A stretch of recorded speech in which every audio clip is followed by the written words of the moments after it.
बच्चों मैं आप लोगों से क्वेश्चन नंबर 54 का पार्ट ए डिस्कस करने जा रहा हूँ। क्वेश्चन नंबर 54 के पार्ट ए में बच्चों आपको बैलेंस शीट की एक एक्सट्रैक्ट दिया हुआ है जिसकी लायबिलिटी साइड में जनरल रिजर्व दे रखा है, कंटिजेंसी रिजर्व दे रखा है और प्रॉफिट एंड लॉस अकाउंट दे रखा है। जनरल रिजर्व है 36,000 का, कॉन्टिजेंसी रिजर्व है 6,000 का और प्रॉफिट एंड लॉस अकाउंट का जो क्रेडिट बैलेंस है वो है 18,000। ये तीन बैलेंसेस दे रखे हैं लायबिलिटी साइड में। एसेट साइड में दे रखा है एडवर्टाइजमेंट सस्पेंस या एडवर्टाइजमेंट सस्पेंस, आप जैसे ही प्रोनाउंस करें इसको बच्चों। ठीक है बच्चों, तीन पुराने पार्टनर दे रखे हैं एक्स वाई एंड जेड जिनका रेशियो है 5:3:2। डब्ल्यू नया पार्टनर है 1/6 शेयर के लिए और आपसे कहा गया कि आप एंट्रीज बनाइए। ठीक है बच्चों, तो देखिए बच्चों यहाँ दो एंट्री में काम चल जाएगा। वो कैसे? ये तीनों हमारे लिए ये प्रॉफिट है, ये रिजर्व है, ये भी एक रिजर्व है। रिजर्व और प्रॉफिट जब कैपिटल में बांटेंगे तो एक साथ ही बांट सकते हैं हम। तीनों इकट्ठे डेबिट हो जाएंगे और पार्टनर्स ओल्ड रेशियो में क्रेडिट हो जाएंगे। ठीक है बच्चों, और एक एंट्री इस लॉस को बांटने की बनानी पड़ेगी। तीनों पार्टनर डेबिट हो जाएंगे और लॉस क्रेडिट हो जाएगा। प्रॉफिट जब पार्टनर बांटते हैं तो प्रॉफिट डेबिट और पार्टनर्स क्रेडिट। लॉस जब पार्टनर बांटते हैं तो पार्टनर डेबिट लॉस क्रेडिट। तो पहले एंट्री देख लेते हैं इन तीनों को बांटने की। जनरल रिजर्व अकाउंट डेबिट, आप लोग पूरा नाम लिखिएगा बच्चों। कंटिजेंसी रिजर्व अकाउंट डेबिट, आप लोग पूरा नाम लिखिएगा। Profit and loss account debit, आप P&L अकाउंट लिख सकते हैं, कोई दिक्कत नहीं है। To access capital, to wise capital, to जेड्स कैपिटल। कैपिटल अकाउंट भी पूरा लिखिएगा बच्चों और नरेशन भी लिखिएगा। Being accumulated profits and reserves distributed in old ratio. ठीक है बच्चों, या बीइंग मत लिखिएगा, आजकल बीइंग का प्रैक्टिस में नहीं है। लिखिएगा accumulated profit and reserve distributed in old ratio. यहाँ आ जाएगा 36,000, यहाँ आ जाएगा 6,000, यहाँ आ जाएगा 18,000 और ये टोटल हो गया बच्चों 60,000। 60,000 को 5:3:2 में बांटेंगे तो 30,000, 18,000 एंड 12,000 आ जाएगा। ये एंट्री बन गई बच्चों प्रॉफिट्स को बांटने की और रिजर्व को। अब लॉस को बांटना है तो लॉस कैसे बांटेंगे देख लीजिए। X capital, wise capital, Jades capital तीनों हमारे डेबिट हो जाएंगे।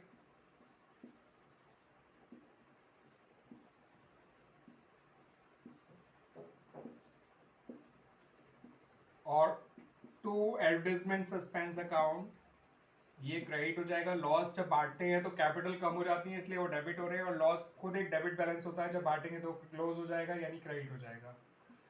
24,000 को आप बांटेंगे जब 5:2 के रेशियो में तो 12,000 एक्स का आ जाएगा, 7,200 वाई का आ जाएगा और 4,800 जेड का आ जाएगा। क्वेश्चन खत्म। ठीक है बच्चों, तो this was question number 52, sorry 54 first part. Now come to 54 second part. 54 के सेकंड पार्ट में बच्चों आपको एक्स और वाई दो पुराने पार्टनर दे रखे हैं जिनका कोई रेशियो नहीं दे रखा, तो आप इक्वल ले लीजिएगा। जेड नया पार्टनर है। वर्कमैन कंपनसेशन रिजर्व जो है वो दे रखा है 72,000। जेड का शेयर वैसे दे नहीं रखा, अगर दे भी रखा हो तो मैटर नहीं करता क्योंकि जो भी रिजर्व वगैरह बढ़ता है वो पार्टनर से ओल्ड रेशियो में ही बढ़ता है। ठीक है बच्चों, और साफ साफ लिखा है कि उसके अगेंस्ट कोई क्लेम नहीं है। जब वर्कमैन कंपनसेशन रिजर्व के अगेंस्ट कोई क्लेम नहीं होता तो इसका मतलब होता है बच्चों कि वर्कमैन कंपनसेशन रिजर्व पूरी तरह से अवेलेबल है for distribution among the partners. तो एंट्री हो जाएगी इसकी workman compensation reserve account debit, आप पूरा नाम लिखिएगा बच्चों इसका। To access capital, to wise capital,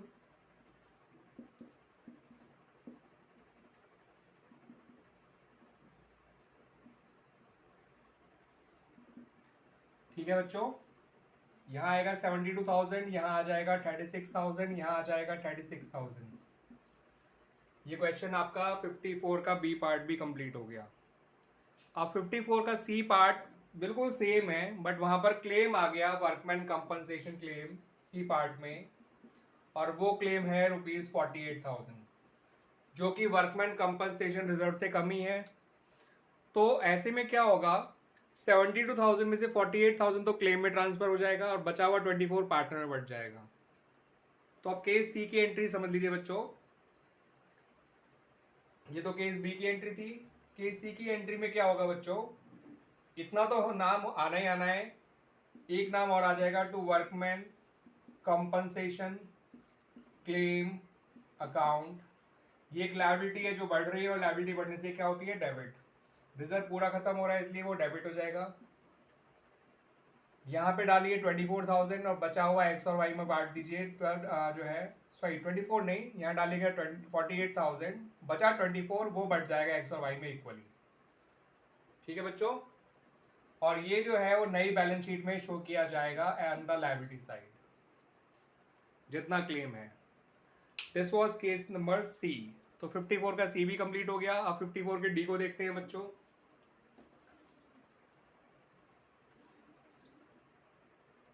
fifty four के डी में आपको इन्वेस्टमेंट फ्लक्चुएशन रिजर्व दे रखा है 24,000। एक्स वाई पुराने पार्टनर है, रेशियो फिट नहीं दे रखा तो इक्वल ले लीजिएगा। जेड नया पार्टनर है मगर शेयर नहीं बता रखा कितना है, काम भी नहीं आएगा। Investment fluctuation reserve, in short मैं IFR लिख रहा हूं, मगर आप लोग पूरा पूरा लिखा करेंगे बच्चों। इसका बैलेंस दे रखा था इन्वेस्टमेंट फ्लक्चुएशन रिजर्व का 24,000। आपको इन्वेस्टमेंट भी दे रखी है जिसकी बुक वैल्यू है ₹1 लाख। मैं देख लेता हूं बच्चों, 1,20,000 है बुक वैल्यू, और मार्केट वैल्यू दे रखी है उसकी ₹1,10,000। तो एक्चुअली क्या है कि बुक वैल्यू को हमें मार्केट वैल्यू तक लेके जाना है, क्योंकि हमें अब नई वैल्यूज रिकॉर्ड करनी है। तो इन्वेस्टमेंट में 10,000 का फॉल आ रहा है। अब इन्वेस्टमेंट का जो 10,000 का फॉल आ रहा है वो आराम से इस इन्वेस्टमेंट फ्लक्चुएशन रिजर्व से कवर हो जाएगा। इन्वेस्टमेंट फ्लक्चुएशन रिजर्व बनाने का पर्पस ही यही होता है बच्चों। ठीक है बच्चों, मैं इस वीडियो में इन्वेस्टमेंट फ्लक्चुएशन रिजर्व और वर्कमैन कंपनसेशन रिजर्व के जो मैंने अलग से वीडियो बना रखे हैं उनके लिंक डाल दूंगा बच्चों, तो आपको उनके बारे में और क्लियर हो जाएगा सारे केसेस। ठीक है, तो अब करना क्या है, एंट्री कैसे बननी है वो देख लेते हैं। इन्वेस्टमेंट फ्लक्चुएशन रिजर्व को भी जब हम खत्म करेंगे तो IFR अकाउंट हमारा डेबिट हो जाएगा। जितना इन्वेस्टमेंट में कमी आई है, इन्वेस्टमेंट अब एक कम एसेट कम होती है तो क्रेडिट हो जाती है, वो क्रेडिट हो जाएगी। और बचा हुआ पार्ट जो IFR है अमाउंट है, इन्वेस्टमेंट फ्लक्चुएशन रिजर्व का अमाउंट, वो पार्टनर्स में बांट दीजिएगा। ठीक है, तो 10,000 यहाँ आ जाएगा, 14,000 को जब बांटेंगे तो 7,000 आ जाएगा। क्लियर बच्चों, तो इस तरह से हमारा ये डी पार्ट भी कंप्लीट हो गया। 54 का 55 क्वेश्चन में सॉरी क्वेश्चन 54 के ई पार्ट में, अभी ये डी पार्ट था, अब ई पार्ट पे आ जाते हैं। तो क्वेश्चन नंबर 54 के ई पार्ट में आपको दे रखा है जनरल रिजर्व 4800,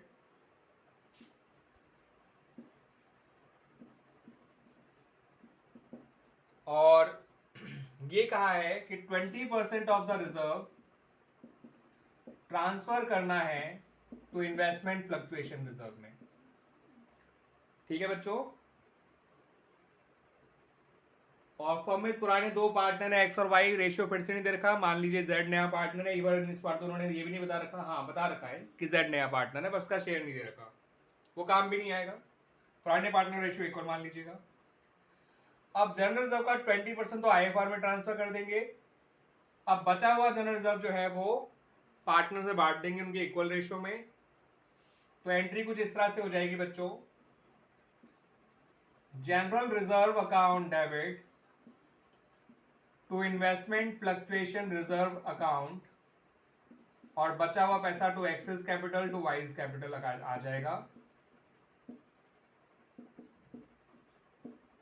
यहां आएगा बच्चों अमाउंट 4800, इसका 20% होता 960, बचेगा कितना 3840। 3840 को इक्वली बांट दीजिएगा उसमें एक्स और वाई दोनों में, तो 1920 आ जाएगा।